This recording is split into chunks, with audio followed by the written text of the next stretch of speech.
गुरुदेव को प्रणाम, गौरी शंकर महादेव जी को प्रणाम, खुश रहो।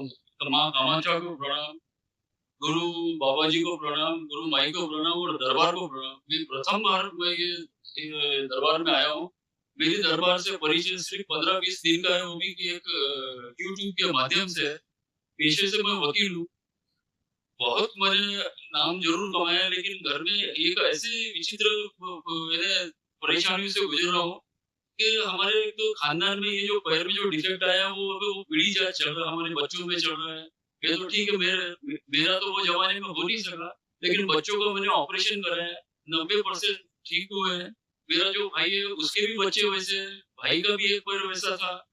दूसरा ऐसा हमारे घर में पूरे आजीवन मैंने कलह और परेशानी के अलावा कुछ नहीं देखा। संघर्ष के लिए मैं तैयार हूँ, लेकिन ऐसी परेशानी कि जो एक-एक अच्छा वो सब माध्यम होता है, औरतों की भी कष्ट है और औरतें कारण भी है कलह का। तो ये मैं समझ नहीं पा रहा हूँ कि पूरी ज़िंदगी अगर कर्म भोग का अगर ये परिणाम है, तो कर्म भोग कितने अगर आजीवन हो सकते हैं, इसमें मेरा विश्वास कम है। तो एक तो वो है, काम का सब खत्म हो गया, एक अच्छा नाम था मेरा पूरा इसमें।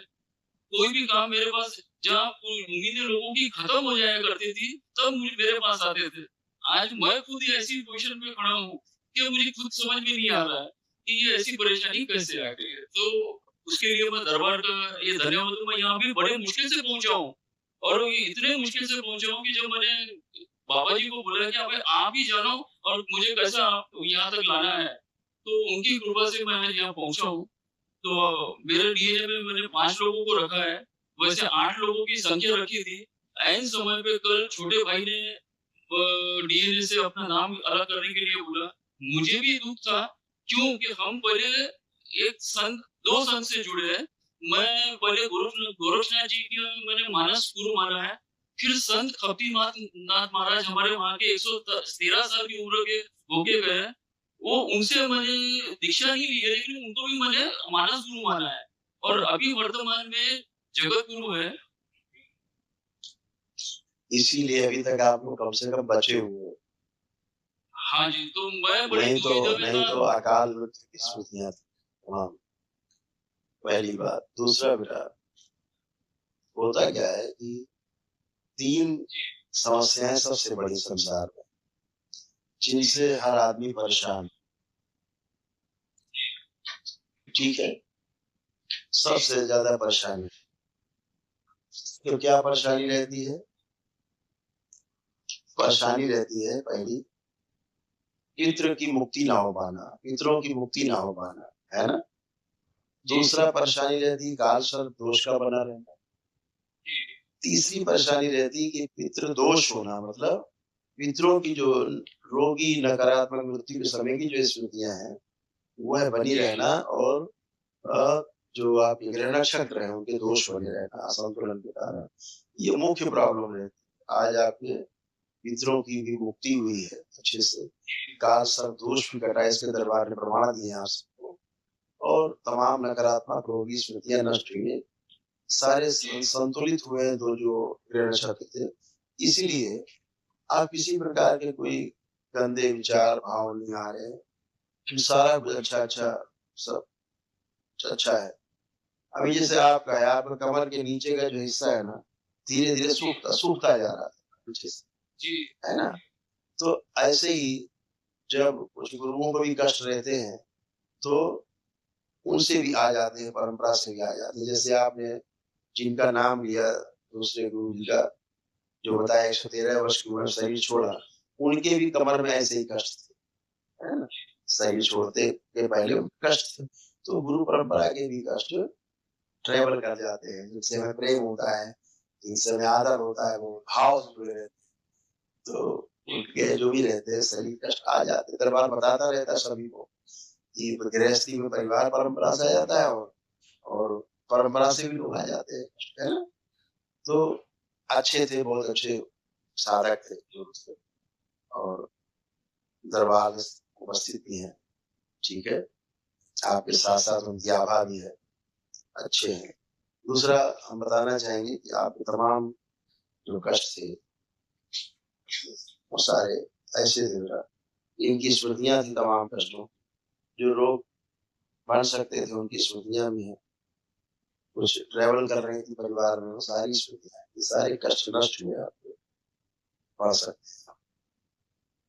टीएमडी की स्मृतियाँ थी, मस्कुलर डिस्ट्रॉफी की, मसल्स डैमेज हो रहे थे, ऑस्टियोपोरोसिस की स्मृतियाँ थी, किडनी में घाव बन रहे थे, लिम्फेटिक सिस्टम डैमेज हो रहा था, हृदयघात की स्मृतियाँ थी, ऑटो इम्यून की स्मृतियाँ थी, बॉडी ऑटो इम्यून होती जा रही, ब्रेन स्ट्रोक की स्मृतियाँ थी, हर्निया की स्मृतियाँ थी, यूरेटर में पस भर रहा था, मेनिंजाइटिस की स्मृतियाँ थी, दिमागी बुखार, लीवर में सूजन हो रही थी, लिवर सिरोसिस की स्मृतियाँ थी, संबंध खराब कराने वाली स्मृतियाँ थी, पागल बनाने वाली स्मृतियाँ थी, घाव बन रहे थे लंग्स में, कोलोन में, प्रोस्टेट में, गले में, अल्जाइमर की स्मृतियाँ थी, कैंसर की स्मृतियाँ थी, प्रोस्टेट में, रक्त में, मुंह में, गले में, लीवर में और रेक्टम में।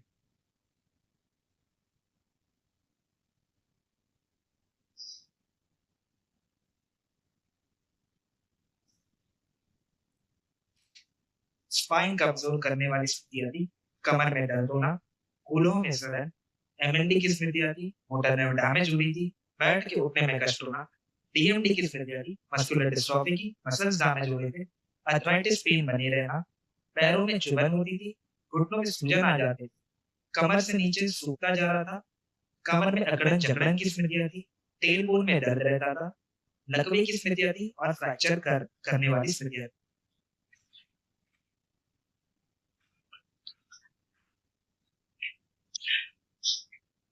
किडनी फेल की स्मृतियाँ थी, किडनी में सूजन हो रही थी, इन्फेक्शन फैल रहा था, यूरिनरी ब्लैडर में सूजन हो रही थी, पेशाब के साथ रक्त आता था, लालिमा आती थी और पेशाब करते समय दर्द व जलन होती। अभी हाल ही में 5 महीने पहले मुझे जो मेरे लिए बड़ा एक शॉकिंग था कि मुझे शुगर और हाइपरटेंशन यानी बीपी की बीमारी का ऐसा डायग्नोसिस किया गया, जो मेरे लिए सहन करना, बर्दाश्त करना जरा कठिन था, क्योंकि मैं अपने आप को समझता था कि फिजिकली बहुत स्ट्रांग हूँ, योग प्राणायाम की वो देन है, गुरु की कृपा है, लेकिन वो सब इतना बड़ा शॉकिंग रहा मेरे लिए। और तब से मुझे ये कमजोरियां भी काफी फील हो रही थी, हार्ट के भी ऐसा लग रहा था कि ऐसा हो सकता है।